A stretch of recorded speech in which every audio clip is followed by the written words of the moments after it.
Good evening and welcome to my channel and welcome to 2023. Yes, it's been a while since I talked to you, it's been a while since I read a story. I don't have a story today. What I do have are some thoughts on New Year's resolutions that writers should and should not make. So I've got some thoughts on, because everyone's looking for inspiration in the new year, things to motivate them, things to keep them writing, for advancing that career, and it's very tempting to make bold pronouncements of how this is going to be a much better year than last year, and that you're going to work harder and achieve more, and this can be a good thing within reason, but it can also set you up for crashing disappointment. So I have a few thoughts which I'd like to share with you on the subject of New Year's resolutions for writers.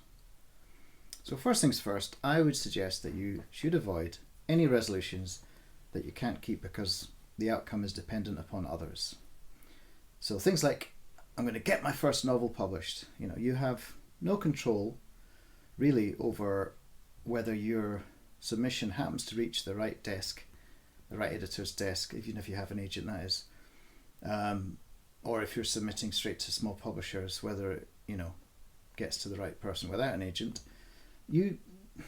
A lot of luck, unfortunately, and perseverance is required. So you don't have full control over whether that's going to happen. All you can say is that you're going to do everything you can to get that novel published. I mean, you might focus on targets that are feasible to keep, such as, I will send my novel out to 12 agents by the end of June.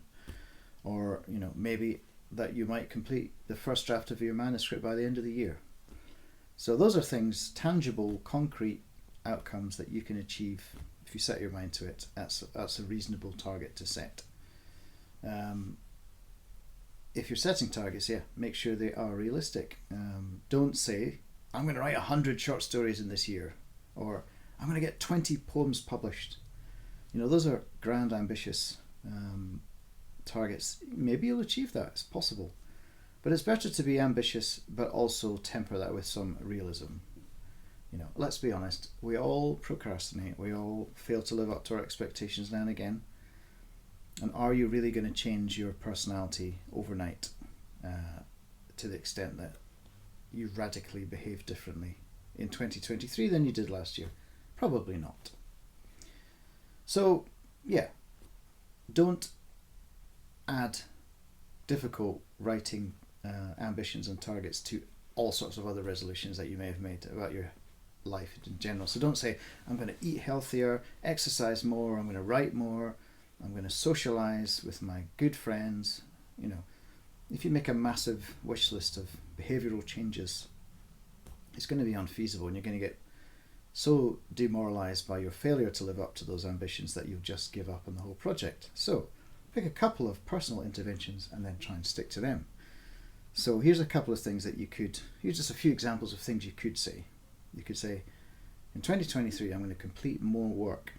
In other words, I'm going to not leave stories unfinished or unpolished.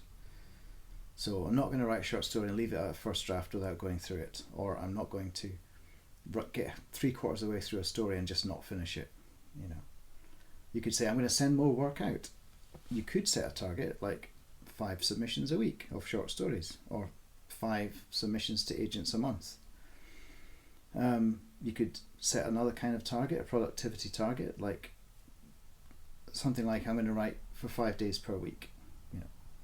If you say, I'm going to write every single day, you are setting yourself up for failure, because there's going to be days where you're ill or hungover or dealing with a crisis, like your washing machine has flooded out the kitchen, and that's going to eat into your afternoon while you deal with that. Or you have children that are having problems at school and you have to go, any number of things could get in the way of writing every single day. So don't say that's a target. You could say, I'm going to do more marketing of my work. This is basically what everyone should do all the time, but it's good to sort of put it in writing and make an explicit target. Writing, sadly, as I've discovered and as everyone else has discovered, requires constant self-promotion. So you just have to get used to it.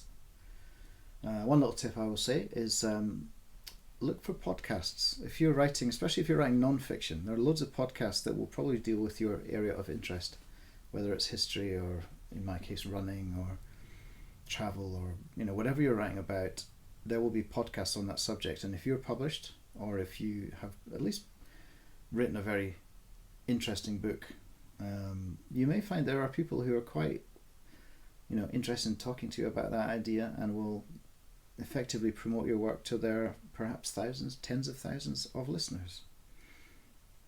And it's fun. Podcasts are fun. You're just chatting to somebody.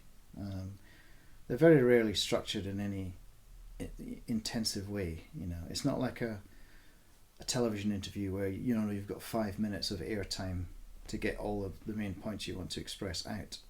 You'll be chatting for quite a while, and it's just a good thing to do, and you make contacts. You could say, for example, I'm going to try self-publishing this year. You could self-publish a small book. There's nothing to stop you putting out an edition of a small poetry edition, or a collection of short stories of maybe a dozen stories, and pricing it accordingly, just to find out what that's like. I will be doing more videos on my self-publishing experience. The next one will probably be about cover design.